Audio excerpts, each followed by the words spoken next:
దేవుడు సర్వవ్యాప్తిపరుడు అని అంటారు. సర్వవ్యాప్తిపరుడు ఇంగ్లీష్లో ఏమంటారంటే ఓమ్ని ప్రజెంట్ అని అంటారు. దాని అర్థం ఏంటంటే, ఇక్కడ నేనున్నాను అమ్మ, నా మనసులో ఏముందో మీరు చెప్పండి ఒకసారి. మీరు చెప్పలేరు అమ్మ, మన మనసులలో ఏముందో తెలియదు. కానీ దేవుడు కనుక ఒక్కసారి కనుక స్కాన్ చేస్తే మానవ హృదయాలలోని తలంపులు ఏమున్నాయో మొత్తం ఆయనకి ఒకే సెకండ్లోని ఆయన చెప్పగలరు.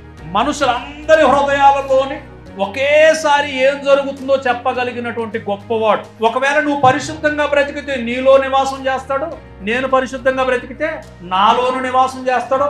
అమెరికాలో ఉన్నవాడు దేవుని కోసం బ్రతికితే వానిలోని నివాసం చేస్తాడు, పాకిస్తాన్లో ఉన్నవాడు దేవుని కోసం బ్రతికితే వానిలో కూడా నివాసం చేస్తాడు. అందరిలోనూ ఏకకాలంలో ఉండగలిగినటువంటి వాడు, అందరి హృదయాలను పరిశోధించగలిగినటువంటి వాడు. ఏమంటే ఆయన దృష్టికి కనుమరుగైంది ఏమీ లేదు ప్రియమైన వాళ్ళు. ఆయన కన్నులు తేటగా సమస్తము కనబడుతున్నాయి.